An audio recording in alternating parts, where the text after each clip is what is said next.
हरिओम। स्वागत है आप सभी का आज के इस व्याख्यान में। हम सभी लोग लघु सिद्धांत कौमुदी को पढ़ रहे हैं और लघु सिद्धांत कौमुदी पढ़ते हुए अब तक हमने लगभग 45 भागों में संज्ञा प्रकरण, असंधि और हल संधि पूरा पढ़ लिया है। पिछले व्याख्यान में हमने विसर्ग संधि के प्रारंभिक 3 सूत्रों को पढ़ा था। वो 3 सूत्र विसर्जनीय से सह, और फिर इसके बाद सूत्र था वा शरी और ससुजो रूह। पहला सूत्र विसर्जनीय सह कहता है कि पहले हो विसर्ग और विसर्ग के बाद दिखाई पड़ता हो खर, तो विसर्ग के स्थान पर हो जाता है सर, स। ठीक, तो विसर्जनीय से सह लग जाएगा, विसर्ग के स्थान पर हो जाएगा स। और वा शरी ने कहा था कि भाई विसर्ग के स्थान पर विकल्प से विसर्ग ही रह जाता है यदि उस विसर्ग के बाद शर हो तो, यानी स हो। निष्कर्ष मैंने बताया था, अभी तक विसर्ग के बाद 13 वर्ण होने पर क्या क्या हो सकता है वो हम जान रहे हैं। विसर्ग के बाद यदि 13 वर्णों में से कौन कौन से वर्ण? खर प्रत्याहार के सभी वर्ण, क ख प फ, ये 4 वर्ण होंगे तब तो कुपोह कपोचा लग जाएगा, मतलब जिह्वामूलीय या उपदमानीय होगा और विसर्ग होगा। इन 4 के सिवाय बाकी बचे जो 9 वर्ण हैं, उन 9 वर्णों में से यदि च छ है, ट ठ है, त थ है, या हाँ च छ ट ठ त थ, यही तो 5 बचे ना, यही 6 बचे। ये 6 वर्ण यदि तुरंत बाद में हैं तो विसर्ग के स्थान पर स हो जाएगा। स होगा, उसको चुनाश्चु या अष्टुनाष्टु से आप फिर बाद में परिवर्तित कर सकते हैं, षटकोण के श के रूप में या उससे क्या कहते हैं तालव्य श के रूप में। ठीक है, इतना समझे थे।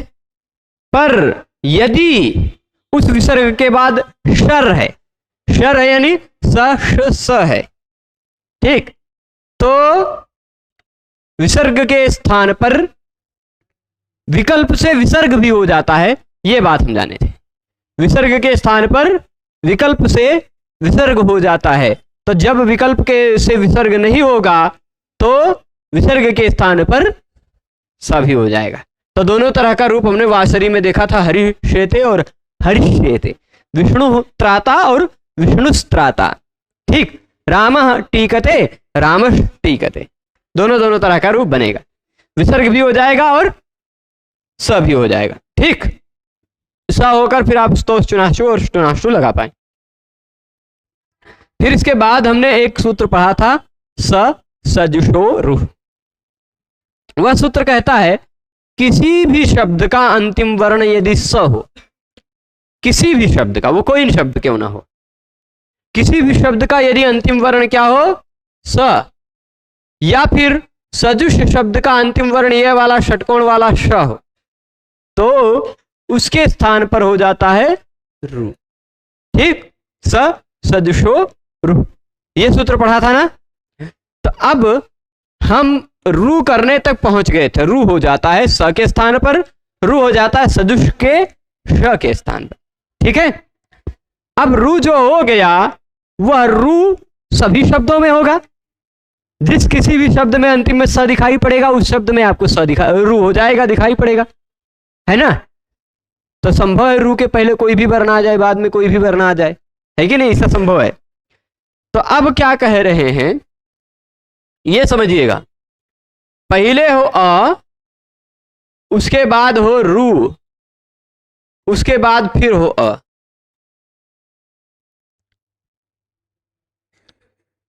अ हो, उसके बाद रू हो, उसके बाद फिर से अ हो। ठीक है, अ रू अ। ठीक है, तो ऐसी स्थिति में रू के स्थान पर ऊ कर देगा। ये सूत्र आ रहा है अतो रोर प्रताद प्रते। ठीक है, रू के स्थान पर ऊ कर देगा, ह्रस्व अ ही होना चाहिए। देखिए इसमें क्या लिखा है, अतः, अतः लिखा है ना, तपर करण किया गया है कि नहीं। तो तपर करण का मतलब होता है जहां भी त लगा हुआ हो वह केवल उसका ही बोध कराएगा, वैसे आप एक सूत्र पढ़े होंगे, अणुदित सवर्णस्य चा प्रत्ययः, यदि वह विधीयमान नहीं है तो अण और उदित अपने सवर्ण का ग्रहण करते हैं। यदि वह विधीयमान नहीं है तो अण और उदित अपने सवर्ण का ग्रहण करते हैं। तो उस आधार पर यदि केवल अ कहते तो अ कहने से 18 प्रकार के आ का बोध होने लग जाता है ना, होता कि नहीं। और अतः रोरह रोह अप्लुतात अप्लुते, अप्लुते अप्लुते कह दिया मतलब तुरंत बाद में अप्लुत होना चाहिए। अच्छा, इस सूत्र का प्रसंग निकाल कर देखिएगा, इस सूत्र का प्रसंग निकाल कर देखिएगा। 6-1 ये 6-1 113 है ना, निकालिएगा। कहीं ऊ की अनुवृत्ति आ रही है, देखिए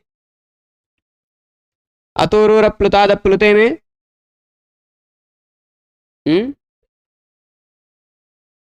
हाँ 6-1 111 6-11 है ना। 111 से में आपको दिखाई पड़ी है 113 है कि नहीं। इससे दो सूत्र पहले 111 में जो शब्द है इसको पहले मिटा देता हूं, बाद में फिर से लिख दूंगा मैं। उस सूत्र में है उत,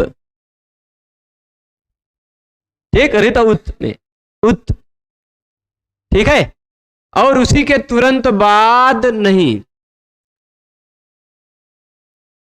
111 के ही आसपास एंगा पदांता दती है। 110 पे है क्या, 109 पे है, 109 पे है ना। एंगा पदांतात अति, वहां से अति की भी अनुवृत्ति आ रही है, आप देख लीजिए आ रहा है कि नहीं। अति की अनुवृत्ति कहां तक जा रही है, किस सूत्र तक, 13 नंबर तक देख लीजिए। ये रहा 13 113 है ना। और उत की अनुवृत्ति कहां तक जा रही है, रित उत सूत्र से 114 तक जा रही है, हसीचा तक 114 भी आएगा। देखिए ये रहा हसीचा, हसीचा तक भी, यानी हसीचा जब पढ़ेंगे तो वहां भी आपको उत लेना है, पर आपको अति नहीं लेना है। अति क्यों नहीं लेना है, क्योंकि ये हसी की बात कर रहा है। तो जब हसी की बात शुरू हो जाएगी तो अति की बात अपने आप खत्म हो जाएगी, है ना, समझ रहे हैं। तो अब ये समझिएगा, यहां पर प्रसंग लीजिएगा। अतः, अतः का मतलब क्या, अतः का मतलब क्या, यहां जो लिखा है अतः में ये पंचमी विभक्ति लगी है, ठीक। अत शब्द का पंचमी एक वचन बनता है अतः, अत अतौ अतः अतम अतौ अतः अता अद्भ्याम अद्भि अते अद्भ्याम अद्भ्यः अतः, वो वाला अतः है, ठीक है, पंचमी वाला। तो अतः रोह, अतः रोह, रोह जो है इस सूत्र को तोड़ डालेगा। यहां देख लीजिए क्या है, अतः है, उसके तुरंत बाद है रोह, और उसके बाद क्या है, अप्लुतात, ठीक, अप्लुतात, फिर उसके बाद अप्लुते। ये इतना सूत्र है। अप्लुतात अप्लुते बहुत ज्यादा महत्व नहीं रखता, ये सूत्र क्यों है, ये दो शब्द क्यों है, उसका रहस्य बाद में बताएंगे। अभी जो पहले पूरा प्रसंग समझ जाए। अप्लुतात और अप्लुते को अभी मन से हटाइए, अभी हटाइए, अभी फिर बता देंगे, ठीक। तो अतः का मतलब क्या होता है, अतः का मतलब होता है ह्रस्व अ के बाद पंचमी विभक्ति लगी है कि नहीं। तो पंचमी विभक्ति जिसमें लगी होती है, कार्य किसके स्थान पर होता है, कार्य उसके बाद वाले वर्ण के स्थान पर होता है, ठीक। तो ह्रस्व आ के बाद आने वाले वर्ण के स्थान पर कार्य होगा, ह्रस्व आ के बाद आने वाले वर्ण के स्थान पर कार्य होगा, यानी पहले हम लिख देते हैं ह्रस्व आ। अतः का मतलब, अब देखिए रोह में लगा हुआ है षष्ठी, भानोह, रू का रोह वैसे भानु का भानोह, है ना, गुरु का गुरोह वैसे रू का रोह, है ना। तो रो में लगी है षष्ठी, षष्ठी विभक्ति जिसमें लगी होती है कार्य उसी के स्थान पर होता है। ठीक, आ के बाद आ रहा हो रू, तो उस रू के स्थान पर कार्य होगा, ऐसा पता चला अब तक, है कि नहीं। आता है रोह, आ के बाद आने वाले रू के स्थान पर क्या होगा, तो उत, ऊ हो जाएगा। आ के बाद आने वाले रू के स्थान पर ऊ हो जाएगा, पर कब, आती। बाद में भी अ होना चाहिए, ह्रस्व अ। ठीक, यानी ह्रस्व आ से पहले आना चाहिए। अतः कहा कि वह ह्रस्व आ के बाद आ रहा हो, अति ने कहा कि वह ह्रस्व आ के पहले आ रहा हो, है कि नहीं। तो दो ह्रस्व आ के बीच में पड़ जाने वाले रू के स्थान पर ऊ हो जाता है। यह इस सूत्र का सार अर्थ हुआ। ठीक है, इधर अतः कहा यानी ह्रस्व आ के बाद आना चाहिए, अति कहा इसलिए ह्रस्व आ से पहले आना चाहिए, रोह कहा यानी रू होना चाहिए। ह्रस्व आ के बाद ह्रस्व आ से पहले यदि रू आता हो तो उस रू के स्थान पर उत हो जाता है, ऊ हो जाता है। उत मतलब छोटा ऊ ही होगा, बड़ा ऊ नहीं। ठीक, ऊ हो जाएगा, कोई आपत्ति तो नहीं। अब यहां अप्लुतात अप्लुते कहा है, तो अप्लुतात में कौन सी विभक्ति लगी है, अप्लुतात में पंचमी लगी है कि नहीं, भाई रामात इत्यादि की तरह अप्लुतात पंचमी विभक्ति लगी है। तो इस पंचमी विभक्ति का इस पंचमी विभक्ति वाले शब्द के साथ संबंध है ना। और इस अप्लुते में सप्तमी लगी है, तो इस अप्लुते का सप्तमी विभक्ति वाले का इस के साथ संबंध है कि नहीं, संबंध है कि नहीं। ये सब एक दूसरे के विशेष विशेषण बन जाएंगे। तो कहता है अप्लुत ह्रस्व अ, अप्लुत ह्रस्व अ होना चाहिए। अब आप कहेंगे अप्लुत मतलब तो दीर्घ भी काम चल सकता है ना। इसके रहस्य को अभी थोड़ी देर में खोलते हैं, पर अभी खाली ये समझ लीजिए, यह जो अप्लुतात है ये अतः का विशेषण है, यानी जो ह्रस्व आ हो वह प्लुत ना हो, जो ह्रस्व आ हो वह प्लुत ना हो, और तुरंत बाद में भी जो ह्रस्व आ हो वह प्लुत ना हो। ठीक है, अब आप कहेंगे कि प्लुत वाली बात भला कहां से आ गई, जो ह्रस्व है वो प्लुत भला कहां से होगा, जो ह्रस्व है वो तो ह्रस्व रहेगा ना, प्लुत की बात काहे आएगी उसमें, है ना। ये सोच रहे हैं सभी कि ना ही सोच रहे हैं। तो मैं आपको एक विषय अष्टाध्यायी में दिखाना चाहता हूं।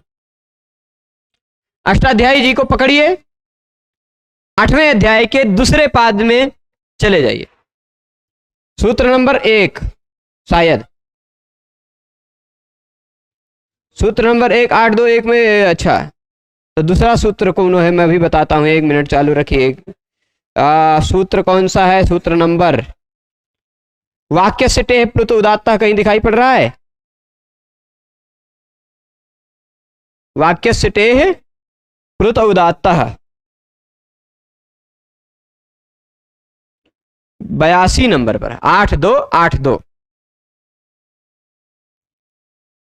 8282 दिख रहा है। वहां वाक्य से टेह प्लुत उदात्तः, वाक्य से टेह प्लुत उदात्तः, वहां से प्लुत की अनुवृत्ति जाती है, प्लुत की अनुवृत्ति जाती है कि नहीं, कहां जाती है। अच्छा, अभी एक प्रश्न भी और किसी ने आज कमेंट के माध्यम से पूछा था, मैंने उनको बताया कि आप इसको 45 नंबर भाग में देख लीजिएगा, उस प्रश्न का उत्तर भी मैं अभी दूंगा। त्रिपादी और असिद्ध वाली बात मैं जल्दी से लिख लेता हूं यहां पर, जिससे मैं उनके प्रश्न का भी उत्तर दे पाऊं, है ना। त्रिपादी वाला एक प्रश्न उन्होंने बहुत अच्छा पूछा, आप सब नहीं पूछे, मैं थोड़ा सा लगा कि काहे आप सबको वो प्रश्न नहीं हुआ, होना चाहिए था। बहुत अच्छा प्रश्न किसी ने कमेंट के माध्यम से भी, यूट्यूब पे भी बहुत अच्छे अध्येता लोग पढ़ रहे हैं, तो अच्छा लगा प्रश्न को सुनकर। ये अभी प्रसंग वैसे आया तो मैं बता दिया। अब देखिए, वाक्य से टेह प्लुत उदात्तः जो सूत्र है उसका नंबर है 8.2.82। यानी ये असिद्ध वाले प्रकरण में है कि नहीं? असिद्ध वाले प्रकरण में है ना। 8वें अध्याय के दूसरे पाद के पहले सूत्र के बाद का कोई भी सूत्र है, वो सभी सूत्र पूर्व के सूत्रों की दृष्टि में असिद्ध हैं, है ना। तो प्लुत होता किससे है? वाक्य से टे प्लुत उदात्ता में देख लीजिए, प्लुत थोड़े मोटे अक्षर में लिखा होगा, लिखा है वाक्य से टे है, प्लुत उदात्ता मोटे अक्षर में लिखा है कि पतरे में लिखा है? प्लुत उदात्ता नहीं लिखा है, बड़े दुष्ट हैं। चलिए ठीक है, कहां तक अनुवृत्ति जाती है?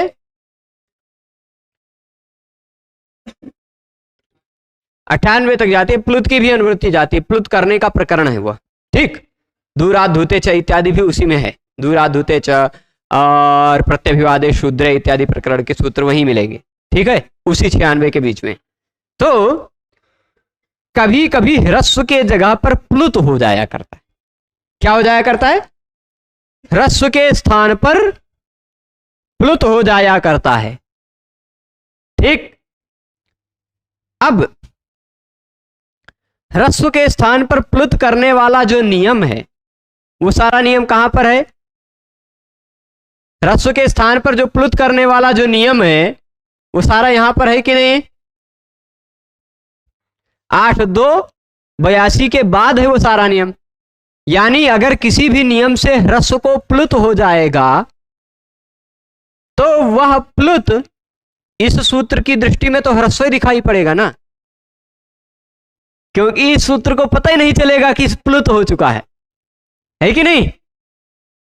अतो रोरप प्लुताद प्लुते सूत्र क्योंकि सपाद सप्ताध्यायी में 7.25 अध्याय वाले सूत्रों में है, तो 7.25 अध्याय के सूत्र ये नहीं जान पाते कि बाद के 3 पाद के सूत्रों ने क्या कर डाला, है कि नहीं। तो बाद के 3 पाद के सूत्रों में से ये प्लुत करने वाला सूत्र वाक्य से टे प्लुत उदात्ता से आगे और कोई भी प्लुत करने वाला सूत्र है, वह अगर प्लुत कर देता ह्रस्व आ को, तो ह्रस्व आ को प्लुत हो चुका है, यह इसको पता ही नहीं चलता, है कि नहीं। वह ह्रस्व आ को प्लुत हो गया, वो इसको पता ही नहीं चलता। तो प्लुत के जगह पर भी, वह प्लुत के जगह पर भी क्या करने लग जाता? प्लुत अ के बाद और प्लुत अ से पहले आने वाले रू को भी उ करने लग जाता, है कि नहीं। क्योंकि वहां देखिए ह्रस्व अ तो है, अगर खाली अप्लुतात अप्लुते सूत्र में ना होता, अतो रोह सूत्र होता, अतो रोह और ऊपर से अति और उत की अनुवृत्ति आ ही रही है, तो आ के बाद आने वाले अ से पहले आने वाले रू के स्थान पर उ हो जाता है। इतना ही रहा होता सूत्र, ह्रस्व आ हो बाद में भी ह्रस्व आ हो, यदि इतना ही होता सूत्र, तो भाई अगर हमने प्लुत कर डाला तो भी वह इस सूत्र की दृष्टि में तो ह्रस्व है, तो भी तो रू होने लग जाता, रू को उ होने लग जाता।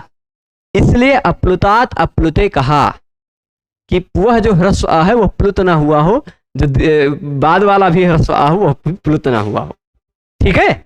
ये अप्लुतात अप्लुते की सार्थकता है, अन्यथा अप्लुतात अप्लुते कहे बिना भी वही काम हो जाता।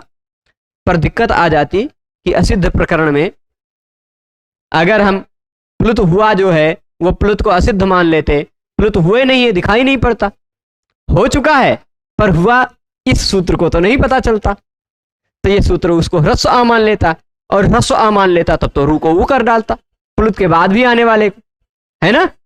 उदाहरण सहित बताएंगे अभी आपको, पर सामान्यतः निष्कर्ष ये समझ गए होंगे आप कि अप्लुतात अप्लुते का क्या प्रयोजन है वो समझ गए। ह्रस्व आ के बाद यदि रू आता हो तो उसको ऊ हो जाता है, पर शर्त यह है उसके बाद भी ह्रस्व आ आना चाहिए। तो ऐसी स्थिति में आने पर यह ऊ बन जाता है। क्या बन जाता है? ऊ बन जाता है। क्या बन जाएगा? अ ऊ अ हो जाएगा, अ ऊ अ होगा।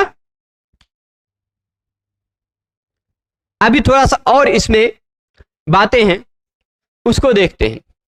देखिए अप्लुतात अतः, अप्लुतात अतः मतलब ऐसा ह्रस्व आ हो जो प्लुत ना हुआ हो, ऐसा ह्रस्व आ हो जो प्लुत ना हुआ हो, उसके पर में आने वाले रू के स्थान पर ऊ हो जाता है। रोह उह, रोह उह, रो रुह, ठीक।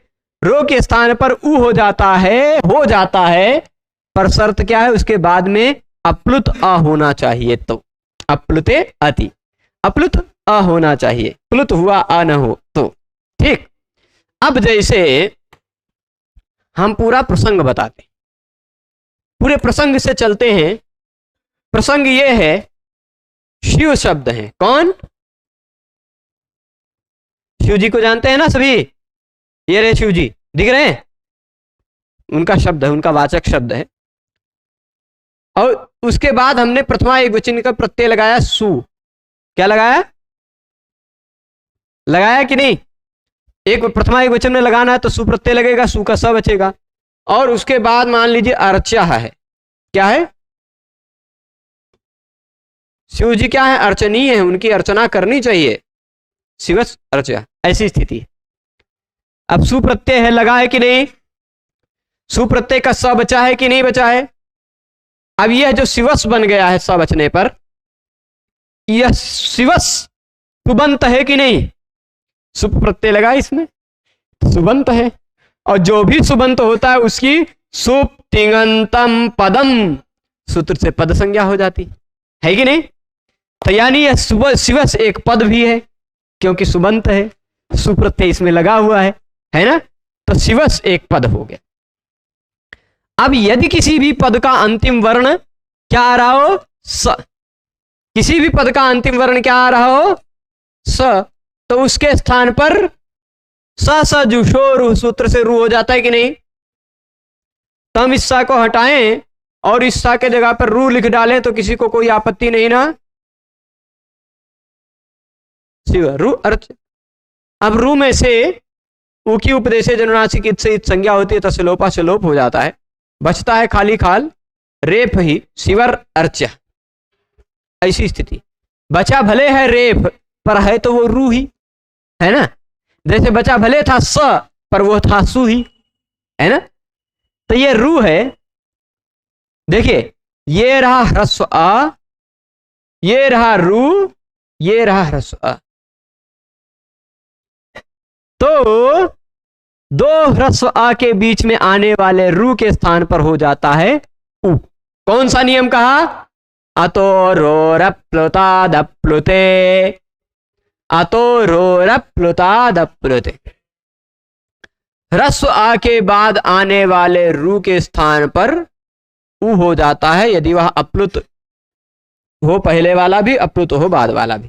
ठीक, प्लुत ना हुआ हो तो रू को हमने कर दिया उ, शिव उ अर्च। ठीक, शिव उ अर्च।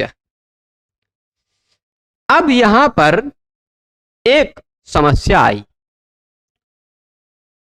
समस्या क्या आई? समस्या बताएं। ये देखिए, उ और अ में कौन सा नियम लग रहा है? उ और आ में ये कोई अड़ची भी लग रहा है? लग रहा है कि नहीं? इसका दो तरह से, इस समस्या का समाधान दो तरह से बोला जाता है। दोनों तरह बोलूंगा, जो आपको मजा आए जिसमें वो मान लीजिएगा। देखिए, उ और आ में इको अड़ची लग जाना चाहिए कि नहीं? और इधर आ और उ मिल रहा है, आध गुणा लग जाना चाहिए कि नहीं लग जाना चाहिए? है ना? तो अगर उ और आ में हम इको यणची कर देंगे, वह बन जाएगा तो आध गुणा नहीं लगेगा, है कि नहीं? और अगर हम आ और उ को गुण करके ओ बना देंगे तो इको यणची नहीं लगेगा। दोनों में से एक ही लगेगा। पर अभी इस स्थिति में तो दोनों लगने को आ रहे हैं, है कि नहीं? ये बात समझिए। आ और उ, आ के बाद ई उ रिलरी आता हो तो आ और उ के स्थान पर गुण होकर ओ बन जाता है ना? ई आता हो, आ और ई हो तो ई ए बन जाता है, आ और उ हो तो ओ बन जाता है, आ और री हो तो अर बन जाता है, आ और री हो तो अल बन जाता है, गुण होकर होता है ना? तो यहां आध गुणा गुण कर रहा है। और यहां उ के तुरंत बाद, ई उ रिलरी के तुरंत बाद कोई भी स्वरवर्ण आता हो तो ई उ रिलरी के स्थान पर यवर वाला हो जाता है। तो मान लीजिए इको अणची लगाते तो उ के जगह पे वह बन जाता। ठीक, शिव वर्चा, शिव वर्चा ऐसा हो जाता ना?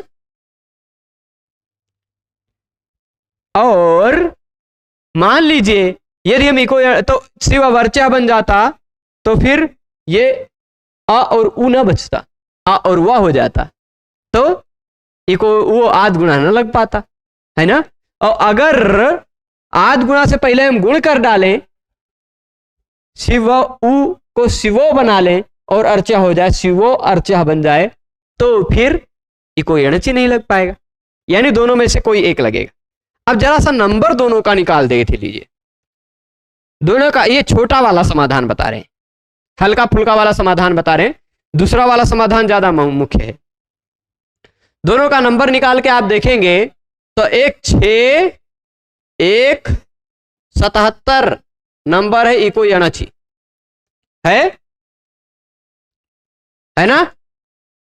और 6 1 87 नंबर पे मिलेगा आध गुणा, लगभग 87 है ना। तो 6 1 77 नंबर सूत्र है इको, कौन सा, इको एणच, और 6 1 87 नंबर का सूत्र है आध गुणा। दोनों सूत्रों में विप्रतिषेध हो, अगर एक ही स्थान पर दो सूत्र आने लग जाएं तो विप्रतिषेधे परं कार्यम, विप्रतिषेध हो जाने पर वाला सूत्र जो नियम कहता है, जो कार्य कहता है, वह कार्य कर लेना चाहिए, बाद वाला सूत्र जो काम करने को कहता है वह काम करना चाहिए। ठीक, ये नियम जो है ना, ये केवल 7.25 अध्याय में है, त्रिपादी में नहीं। त्रिपादी में तो पहले वाला सूत्र का काम पहले करना पड़ता है, पर 7.25 अध्याय में बाकी 7.25 अध्याय, 7 अध्याय और 8वें अध्याय के पहले पाद तक पहले बाद वाले सूत्र को वरीयता देनी पड़ती है। ठीक, तो परम कार्यम के आधार पर पहले हम 6 1 87 जो आद गुणा है वो गुण करेंगे पहले। एक समाधान तो ये हो गया। दूसरा समाधान, परसन्निकर्ष संहिता पढ़ाते समय मैंने एक कारिका लिखाई थी, एक श्लोक लिखाया था आपको।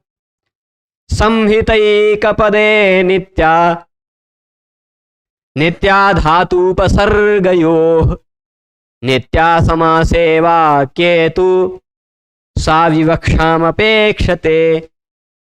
ठीक है, संधि जो है या संहिता जो है, यदि एक ही शब्द है तो उस एक शब्द में संहिता नित्य है ना। एक शब्द में होने वाली संहिता नित्य है, धातु और उपसर्ग में होने वाली संहिता नित्य है, समास होने पर होने वाली संहिता नित्य है, यानी उसको आप रोक नहीं सकते, वो करना ही पड़ता है। एक शब्द में अगर किन्हीं दो वर्णों में संधि हो रही है तो संधि को आप रोक नहीं सकते, वो करना ही पड़ता है। और धातु और उपसर्ग में संधि का अगर कहीं नियम लग रहा है तो वह आपको करना ही पड़ता है, उसको आप रोक नहीं सकते। समास में अगर कहीं संधि का नियम लग रहा है तो उसको आपको करना ही पड़ता है, उसको आप वैकल्पिक नहीं कर सकते। ठीक, पर वाक्य है अगर, तो वाक्य में संहिता अब वक्ता की विवक्षा पर निर्भर रहती है, वह करे चाहे न करे, है ना, वह करे चाहे न करे। अब देखिए, ये देखिए, शिवस एक पद बना था कि नहीं, शिवस एक पद था कि नहीं, शिव के बाद सु प्रत्यय लगा था तो शिवस एक पद बना था ना। उसी स के जगह पे रू हुआ तो शिवर एक पद बन गया कि नहीं, उसी रा के जगह पे उ हो गया तो शिव उ एक पद बन गया कि नहीं। तो ये रहा, ये एक पद है। इस एक पद में अगर कहीं संहिता हो रही है तो वह संहिता नित्य है, वो करनी ही पड़ती है, ऐसा नहीं कि उसको छोड़ के आप चले जाएं। तो उस आधार पर भी यहां आ और उ की संहिता पहले ज्यादा जरूरी है। ये शिव उ एक अलग शब्द, अर्चा एक अलग शब्द, इन दो अलग अलग शब्दों में संहिता करना बहुत ज्यादा जरूरी नहीं है। पहले उसी वैसी शब्दों में जो संहिता हो रही वो तो कर लो, है कि नहीं। तो उस आधार पर भी हम पहले आ और उ को आद गुणा से गुण करके आ और उ के स्थान पर बना देंगे क्या, ओ। यहां से हटा आ, ठीक, हट गया, यहां से हटा उ, आ और उ दोनों हटे, बन गया ओ। ठीक, शिव ओ।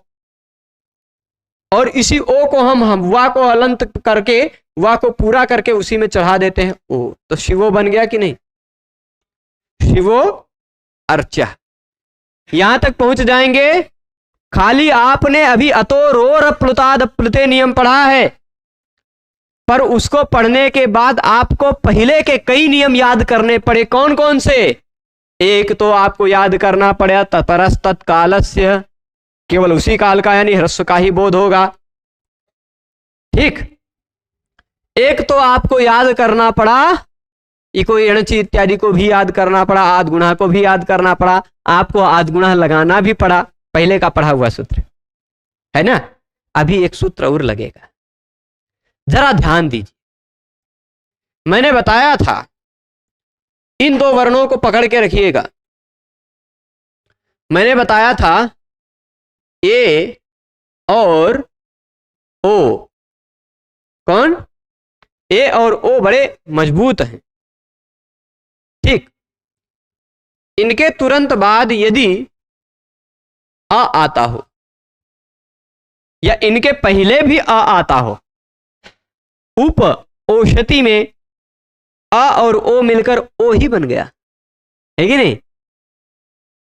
और प्र एजते में भी आ और ए मिलकर ए ही बन गया, प्रेजते। उसी तरह ते अपि में ए और आ मिलकर भी ए ही बना, यानी ए और ओ के इस तरफ भी आ हो चाहे इस तरफ भी आ हो, बचेगा ए और ओ ही। वो पूर्व रूप और पर रूप संधि पढ़ी थी ना आपने। यहां एक और नियम लगेगा, वह नियम मैं लिख देता हूं यहां, जो आप पहले पढ़ चुके हैं। एंगा, ध्यान आया? एंगा पदांतादति, याद आया? यह नियम कहता है यदि किसी शब्द का, ध्यान दीजिएगा, यह नियम क्या कहता है? एंगा पदांतादति। देखिए इधर ध्यान से, पद का अंतिम वर्ण एंग हो। क्या हो? पद का अंतिम वर्ण एंग। एंग क्या है भाई, जरा बताइए। एंग मतलब ए ओ। किसी भी पद का अंतिम वर्ण एंग हो यानी ए या ओ हो, और उस पद के तुरंत बाद में हो अ। ठीक। पद का अंतिम वर्ण हो एंग और उस पद के तुरंत बाद हो आ, है ना। एंगः पदांतात आति, तो पूर्व रूप हो जाता है। पूर्व रूप हो जाता है यानी एंग और आ में से केवल एंग बचता है, आ उसी में मिल जाता है। तो ये आ उसी में आकर समा गया, और इस अर्चा को हम थोड़ा सा इधर ऐसे घसका देते हैं, बन गया शिवोर्चा। बना, आ ओ में ही मिल गया। अब आ ओ में मिला है, कुछ लोग बेचारे आ पर दया करते हुए इसे एक चिन्ह भी बना देते कि यहां आ था, है ना, शिवोर्चा। वह चिन्ह न लगाएं तो भी सही है। ठीक, न लगाएं तो भी सही है, पर अब एक ऐसी परंपरा चल पड़ी है कि अवग्रह भी लगाते हैं आ को सूचक। ठीक, यहां आ था, ये आ ऐसा कहा जाए तो ये आ की कब्र है। आ था, यहां बेचारा शहीद हो गया है, ऐसा दिखाई पड़ने के लिए है यहां। नहीं लगाएंगे तो भी चलेगा। ठीक है, वो ओ में ही मिल चुका है, पूर्व रूप हो गया है। कौन सा नियम लगा? एंगा पदांतादति। तो अब आपसे कोई पूछे कि शिवोर्चा में कौन सी संधि है, आपको खिचड़ी लग जाएगी, है कि नहीं? क्योंकि शिवोर्चा में सच में देखा जाए तो उत्व भी हुआ है, उत्व भी हुआ है। अतो रोर प्लुताद प्लुते से उ हुआ है, उत्व संधि भी है। विसर्ग संधि के प्रकरण के अंतर्गत आने के कारण कुछ लोग कह देंगे विसर्ग संधि है ना। और आ और उ के स्थान पर आद गुणा से गुण भी हुआ तो गुण संधि भी है, और ओ और आ का स्थान पर पूर्व रूप हुआ तो पूर्व रूप भी संधि है। पर शब्द बनने में अंतिम में क्या लगा? अंतिम में हुआ पूर्व रूप, इसलिए पूर्व रूप संधि बोलना ज्यादा सही है ना, क्योंकि पूर्व रूप होकर ही तो अंतिम में बना शिवोर्चा। तो पूर्व रूप संधि यहां है, ज्यादा सही माना जाएगा। पूर्व रूप होने के लिए गुण का होना जरूरी है, इसलिए वहां गुण भी था शिवों में, आ और उ का गुण। और गुण होने के लिए पहले उ होना जरूरी है, उसके लिए अतोरो प्लुताद प्लुते भी जरूरी है। ठीक, तो कहीं भी दो ह्रस्व अ के बीच में, कहीं भी दो ह्रस्व अ के बीच में रू आ जाता हो तो वह रू बन जाता है ऊ, और पहले आ के साथ उस ऊ का हो जाता है गुण, बन जाता है ओ, और ओ के तुरंत बाद आ तो है ना, क्योंकि दो आ के बीच में था तभी तो ऊ हुआ था। तो बाद वाला जो आ है उससे पहले आने वाला जो ओ है वह बाद वाला आ पहले वाले ओ में मिल जाता है। ठीक, रामः अस्ति रामोस्ति, रामः अस्मि रामोस्मि सर्वं सहे रामोस्मि, अरुणोहम अरुणः अहम अरुणोहम। ठीक, ऐसे बहुत सारे उदाहरण आपको, बालकः अयम बालकोयम। ठीक, जैसे एक आध ठी और बना देते हैं, एक और बनाएंगे, बहुत ज्यादा नहीं बनाएंगे, या आप कहेंगे तो 2 और बना देंगे। उदाहरण 2 और बना दे। एक ऐसे देख लेते हैं कुछ उदाहरण।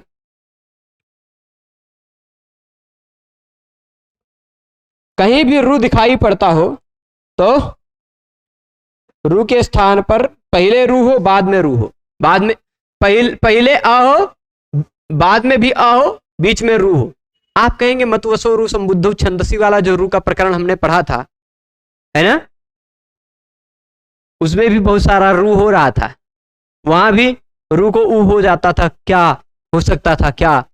तो जरा उस सभी सूत्रों को ध्यान से आप देख लीजिए जिसे आप रू कर रहे थे, चाहे वह समासुटी हो, चाहे वह पुमाखय्यम परे हो, चाहे वह कानाम रेडिते हो, चाहे वह नच्छब्द प्रसान हो, जितने भी सूत्र आपने पढ़े उन सभी सूत्रों से जो भी रू हो रहा था वह रू उसके तुरंत पहले ना तो आ मिलेगा ना तो बदियम आ मिलेगा, ऐसा वाला रू था वो, है ना।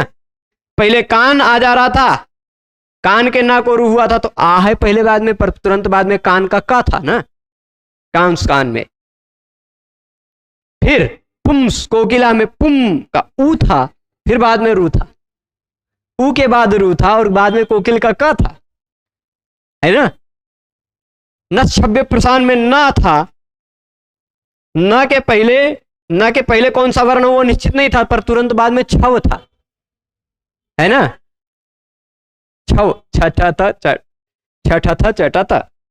तो अतोरोरप्लुताद प्लुते उस वाले रू के प्रसंग में लगने लायक औकतीय नहीं है, क्योंकि तुरंत पहले और तुरंत बाद दोनों तरफ अ नहीं मिलेगा।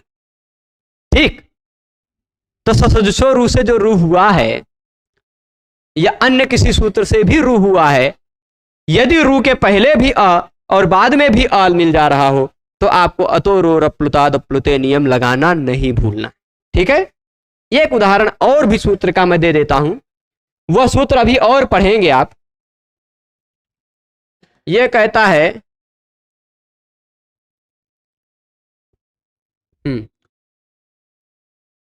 शब्द अहन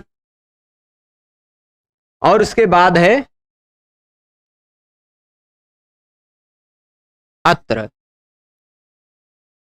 अहन मतलब दिन, अत्र मतलब यहां, यहां अभी दिन है ना, दिन है, अब तो संध्या हो गई, लेकिन ऐसा कह सकते हैं यहां दिन है, ऐसा कहते हैं ना, दिन होता मान लीजिए तो कहते कि नहीं यहां दिन है, पर अमेरिका में दिन नहीं है, रात्रिस्तत्र, वहां पर तो रात्रि है। अहो अत्र, दिन यहां है ना, अहोत्र। अब कैसे बनेगा यह, एक सूत्र है अहन, जैसे ये लिखा हुआ शब्द वा सेम टू सेम सूत्र है अहन, वह कहता अहन शब्द के अंतिम वर्ण के स्थान पर रू हो जाता है, वहां ससजुषु नहीं लगता, यहां सा नहीं है, वो कहेगा अहन शब्द के अंतिम वर्ण न के स्थान पर रू हो जाता है। वो अहन सूत्र अभी आगे पढ़ेंगे आप, भगवान ने चाहा तो जरूर पढ़ेंगे, देख लीजिए है कहा, नहीं है, कैसे कह रहे नहीं है, हमने पढ़ा है, हमें ध्यान है, विसर्ग संधि में नहीं है, अन्नो रेफा देश, कैसे कह रहे हैं, अहन है ना, रो सुपी है, हैं? उदाहरण दिया, अहर अहर गणा दिया है कि नहीं, हैं? एग्जाम्पल में दिया है, चलेगा कोई बात नहीं। अहन भी एक सूत्र है, एक मिनट में बता देता हूं कहां पर मिलेगा वो सूत्र। आप देखना चाहें तो वो सूत्र कहाँ मिलेगा? अहन जी, हाँ, 8×2=68। ठीक है, 8×2=68 देख लीजिए, अहन सूत्र दिख रहा है ना?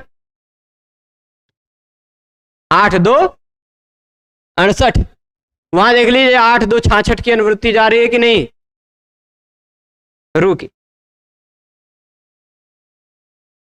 हाँ, तो यानी उसकी अनुवृत्ति तो जाती है ना, रू की तो अनुवृत्ति जा रही है ना, तो अहन कहेगा, अहन को भी रू हो जाता है। अहन सूत्र का मतलब खाली इतना है। सूत्र क्या है?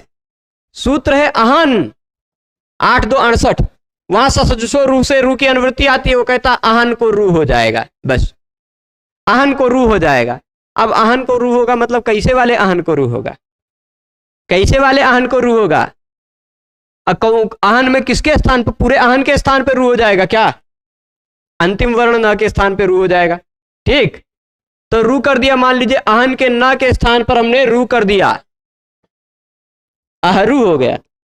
ठीक, और अत्र, मान लीजिए यहां दिन है, ऐसा हम कहने चाह रहे हैं, अहरू अत्र।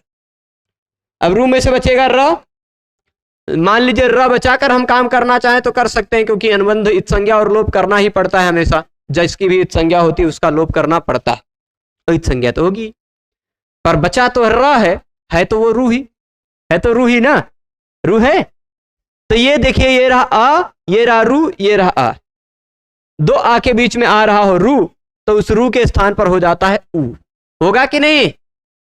अह उ अत्र। अब अह में अ है, रू का ऊ है, उस रू के स्थान पर आया हुआ ऊ है, अ और ऊ के स्थान पर गुण होकर बन जाएगा आहो, हो जाएगा कि नहीं? आहो अत्र।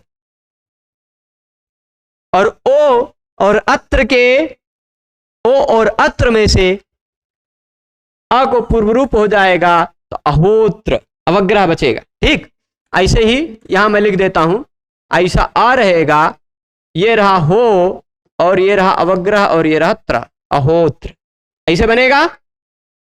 बालको यम रामो यम श्यामो यम डित्थो यम ब्राह्मणो यम श्यामो यम, है ना, देवदत्तो यम अरुणो हम, बालको हम, ऐसा शिक्षको हम, बहुत सारा उदाहरण। ठीक, आचार्यो हम, कहीं भी आपको अ के बाद दो अ के बीच में रू मिलता हो तो उसके स्थान पर हो जाता है ऊ, और गुण होगा आद गुणा से, गुण होने के बाद फिर एंगा पदांतादति से, जो आप पहले पढ़ चुके हैं, उससे हो जाएगा पूर्व। तो ये पूरा नियम पता चला है अतोरो प्लुताद प्लुते का। कुछ और उदाहरण की आवश्यकता तो नहीं है, नहीं है ना? तो कहीं भी ऐसा होगा आपको मिल जाएगा ये नियम। अब इसके बाद आ जाते हैं हर्षिच।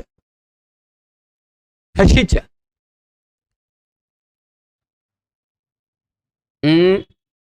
ऊपर खसकिए प्रभु। अतोरो प्रताद प्रते तो समझे हैं बढ़िया से जी।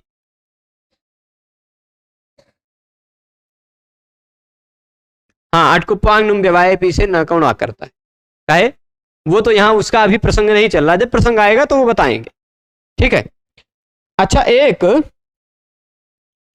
किसी ने प्रश्न किया था, सुनिएगा ध्यान से, जो प्रश्न किया था उस प्रश्न को भी यहां पर संदर्भित कर लेते हैं, और आप सब वो प्रश्न काहे नहीं किए, ये थोड़ा आप सबसे भी, ये वाला आप सूत्र प्रसंग देखे थे, ये वाला प्रसंग ध्यान है?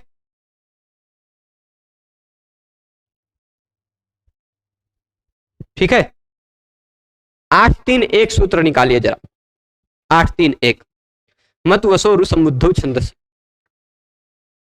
ठीक है,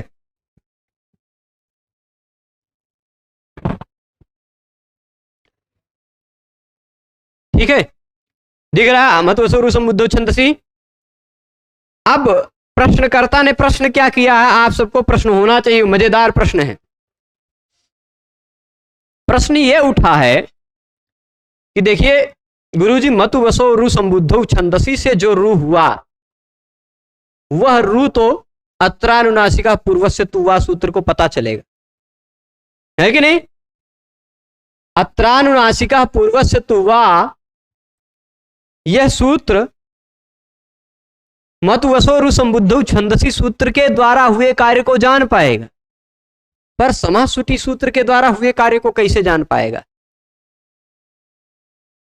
है कि नहीं? समासुटी ने जो कार्य कर दिया वो भला अत्रानुनासिका पूर्व से तुवा कैसे पता चलेगा? क्योंकि ये तो रहा बाद का सूत्र, और बाद का सूत्र तो पूर्व के सूत्र की दृष्टि में असिद्ध रहता है। बाद के सूत्र ने क्या कार्य किया वो पूर्व के सूत्र को भला कैसे पता चले? है कि नहीं? ये बात समझ रहे हैं? तो अत्र तब तो अनुनासिक नहीं होना चाहिए, अनुस्वार भी नहीं होना चाहिए जब समासुटी लगे तो। इसी तरह पुमा खय्यम परे में भी जब रू होगा तो भी अत्रानुनासिका पूर्व से तुवा नहीं लगना चाहिए, अनुस्वार नहीं लगना चाहिए, है ना? समझ रहे हैं रूपेश जी? क्योंकि ये देखिए, ये वाला जो सूत्र है अत्रानुनासिका पूर्व से तुवा, ये 2 नंबर का सूत्र है, 8-3-2। ये वाला भला इसको कैसे जान पाएगा कि इसने क्या काम कर डाला, है ना? भला पुमा खय्यम परे 6 नंबर को कैसे जान पाएगा कि 6 नंबर वाले सूत्र ने क्या कार्य किया? 2 नंबर वाला सूत्र भला कैसे जानेगा? क्योंकि पूर्वत्र असिद्धम, इस सूत्र ने जो कार्य किया वो पूर्व के कोई भी सूत्र नहीं जान पाएंगे, इस सूत्र ने जो कार्य किया वो पूर्व के कोई भी सूत्र नहीं जान पाएंगे, है ना? त्रिपादी में यह विशेष बात है। तो यही प्रश्न पूछा कि भाई फिर रू कैसे, रू के पूर्व वाले स्वर वर्ण को अनुनासिक कैसे होगा? जब उसको रू दिखाई ही नहीं पड़ेगा तो रू से पूर्व वाले को अनुनासिक कैसे होगा?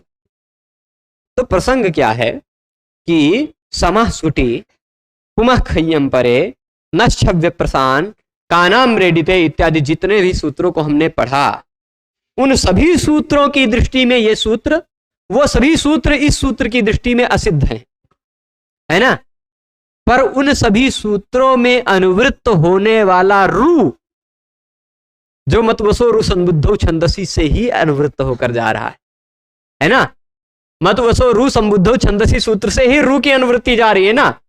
वह रू का प्रकरण चल रहा है, ये तो अत्रानुनासिका पूर्व से तुवा को पता है। रू का प्रकरण चल रहा है मतवसो रु संबुद्धौ छंदसी से, ये तो अत्रानुनासिका पूर्व से तुवा आपको पता है। और जब अत्रानुनासिका पूर्व से तुवा ने कह दिया कि चलो भाई ये रहा रू का प्रकरण शुरू हुआ है, अब इस प्रकरण में रू किसी भी सूत्र से होगा तो उसके पूर्व को अनुनासिक हो जाएगा। तो भले ही बाद के सूत्रों को वो नहीं पहचान रहा है कौन सा सूत्र क्या कर रहा है, पर इसने पहले ही घोषणा कर दी है, यह भी एक प्रकार का अधिकार पूर्वक विधान सूत्र है कि इस जैसे ससजुषो ये मतवसो रु संबुद्धौ छंदसी से रू अनुवृत्त होकर जाएगा, उसी तरह यहां अनुनासिका पूर्व से तुवा ये भी अनुवृत्त होकर जाएगा, इन सबकी भी अनुवृत्ति हो जाएगी मान लिया जाए, ठीक? तो ये सब भी उन सभी सूत्रों में अनुस्यूत रूप से उसी तरह जाएंगे, क्योंकि इस प्रकरण वाले रू में पूर्व को अनुनासिक होता है ऐसा कह दिया गया है। तो अब उस प्रकरण में भले ही बाद के सूत्रों को वो नहीं जानता है, पर फिर भी वो सूत्र रू ही तो कर रहे हैं, जो कि रू पूर्व के सूत्र में कह दिया गया है। वही काम करेंगे तो ये भी होगा, ठीक है? ये एक प्रश्न का समाधान हुआ। अब चलिए फिर से हम अपने विषय पर आ जाते हैं, हशिच, ठीक है? हशिच जी आ जाइए, दर्शन दीजिए, ये रहे। हशिच क्या कहता है? तथा। हशिच का मतलब क्या है? तथा, मतलब वैसे ही। वैसे ही का मतलब क्या? वैसे ही का मतलब जैसा पिछले सूत्र से हो रहा था वैसा ही, है ना?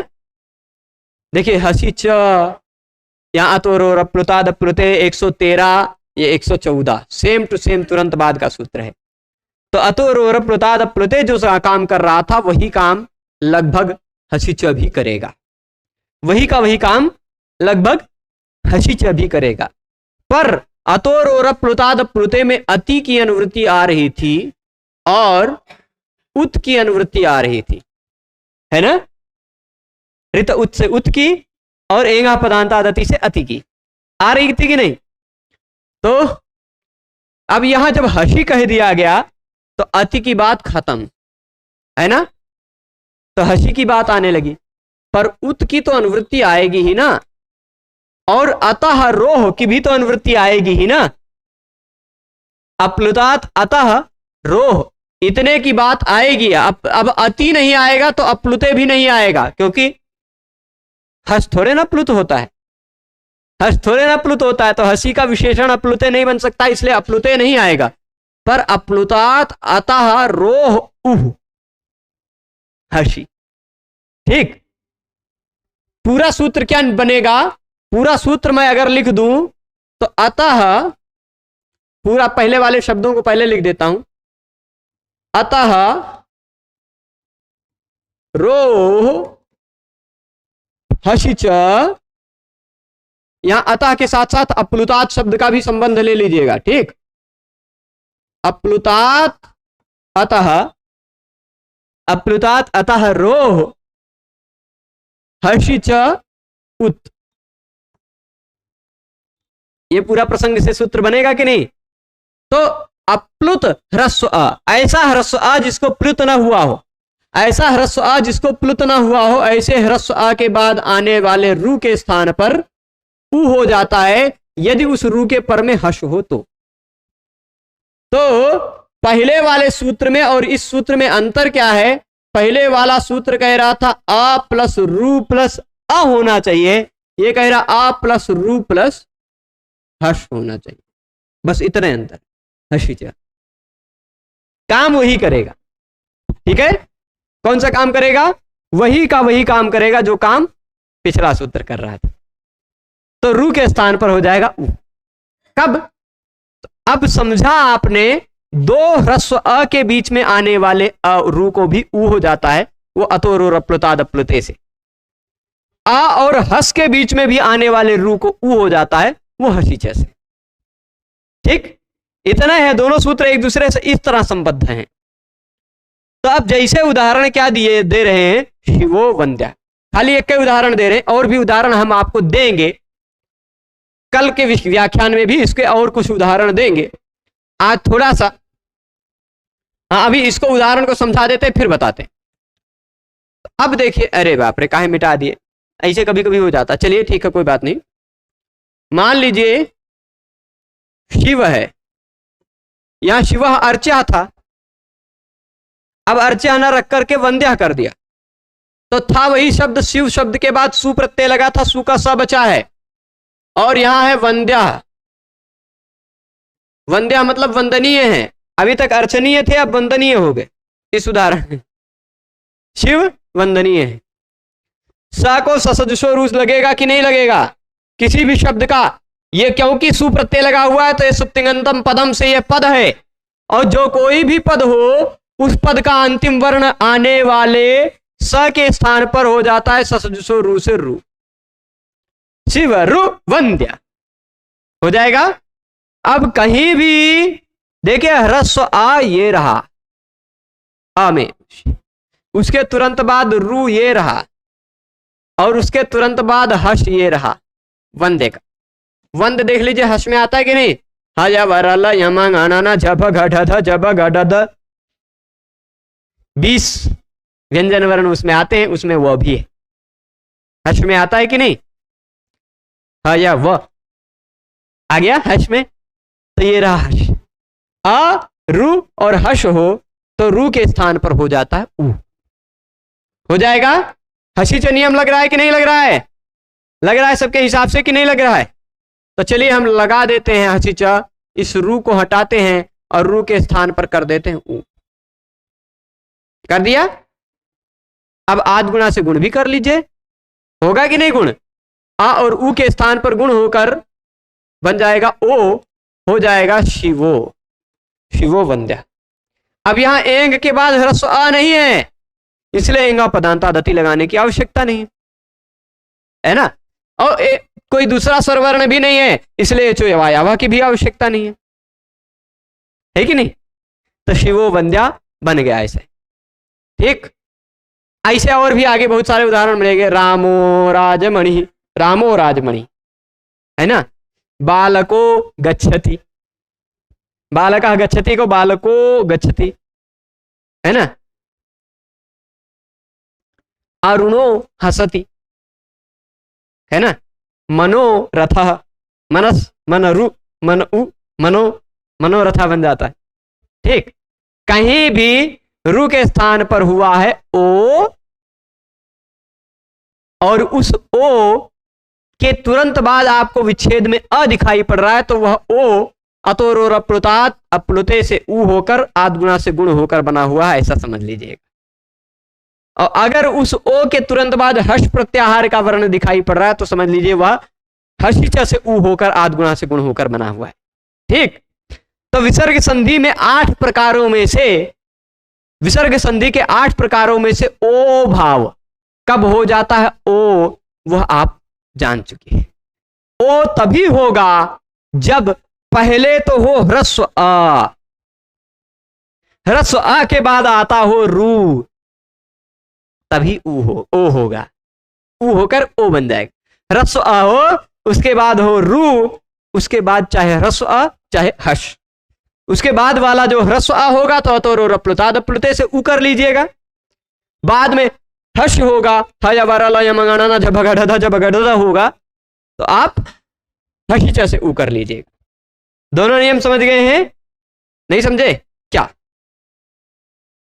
हर्ष अतोरो प्लुताद प्लुते समझे हैं? तो हर्षिचा में खाली इतना अंतर है ना प्रभु, पहले आ हो, रू हो, फिर हर्ष हो, बस काम वही होगा। उसमें अति था, इसमें हर्ष ही है, सिंपल है। आप समझे? तो तुरंत बाद में होना चाहिए हर्ष, हयवरल यमंगणना झपगढ़ झपगढ़, इतने वर्णों में से कुछ भी दिखाई पड़े तो रू के स्थान पे हो जाएगा ऊ, आ और ऊ जड़ का बन जाएगा ओ और हर्ष बचेगा। ठीक है, और कुछ उदाहरण बता देते हैं। बालको गच्छति बताया हमने, है ना, बालको गच्छति। अच्छा, इसको रहने देते हैं, उसी को सिद्ध करते हैं। क्या? नरो भवति पूजितः, चलो, है नरो हंति, चलिए ठीक है। नर प्रथम, इस शब्द का प्रथमा एक वचन में क्या बनेगा, वो बनाने के लिए आपको स करना पड़ेगा, सु प्रत्यय लगाना पड़ेगा, सु में से बचेगा स। उसके बाद मान लीजिए हंति, चलिए, हंति का अर्थ क्या होता है? नरोहंति बनेगा अभी। नरोहंति का मतलब नर हत्यारा है? नहीं भाई, नर जाता है, नर जाता है, ऐसा अर्थ लेंगे हम अहिंसा वाले आदमी हैं, हिंसा नहीं करवाएंगे। हन हिंसा गत्यो, हन धातु का 2 अर्थ है, हिंसा भी और गति भी। तो हंति का मतलब होता है गच्छति। ठीक, गम धातु का भी अर्थ गच्छति है, हन धातु का भी अर्थ गच्छति। हन हिंसा गत्यो, हिंसा अर्थ और गति अर्थ दोनों है। तो नरह गच्छति मान लीजिए होता, या नरोहंति है, नरह हंति है। सु है, सु को सा को सो रू करेंगे कि नहीं आप? रू का र बचेगा कि नहीं? तो देख लीजिए, आ हो, रू हो, उसके बाद हर्ष हो। ये रहा आ, दिख रहा है, ये रहा रू, और ये रहा हर्ष, तो हो जाएगा रू के स्थान पर ऊ, नर उ हंति। आ और ऊ को गुण करके आद गुणा से गुण कर लीजिए, बन जाएगा रो, तनरो हंति। ठीक है, बालको गच्छति, देवो हसति, है ना, दुष्टो हसति, क्या? पुनर्हसति, वो पुनर है, पुनः नहीं, पुनर में रू नहीं है, वो पुनर शब्द का ही र है, रू और र में अंतर होता है। ठीक, तो वो जो अंतर होता है वो आपको बताएंगे। ठीक है, रू का र और शुद्ध र, इन दोनों में से अंतर तो होता है। पुनर में जो र है वह, पुनर में जो र है वह रू नहीं है। ऐसे तो फिर आप दुर में जो दुर का र है उसको भी कहने लेंगे, ऐसे हो जाए, है ना। तो वैसे सब जगह नहीं, पर दूर वाला जो है, निर वाला जो है, वहां पहले अ नहीं मिलेगा, तो वहां बात अलग। पर ये बात दोनों समझ गए, दोनों सूत्र समझे हैं ना। इन दोनों सूत्रों के और भी कुछ उदाहरण आपको कल एक प्रकार की परीक्षा की तरह, इस तरह से या कुछ ऐसे कुछ 8-8, 10-10 उदाहरण इन दोनों के, अतोरो रप्लुताद प्लुते के भी और हशिच के भी बताएंगे। इन दोनों सूत्रों के अर्थ को समझ लीजिएगा। ये रहा अतोरो रप्लुताद प्लुते सूत्र का अर्थ क्या है? अ प्लस रू प्लस अ बराबर, अच्छा रहने दीजिए। और हशिच का मतलब क्या है? हशिच, इस सूत्र का मतलब क्या है? अ प्लस रू प्लस हश। तो इन दोनों परिस्थितियों में रू के स्थान पर हो जाता है उ। ये पहले वाली परिस्थिति होगी तो अतोरो रप्लुताद प्लुते से उ करिएगा, दूसरी वाली परिस्थिति होगी तो हशिचा से उ करिएगा। ठीक है, इतना इन दोनों सूत्रों का सार है।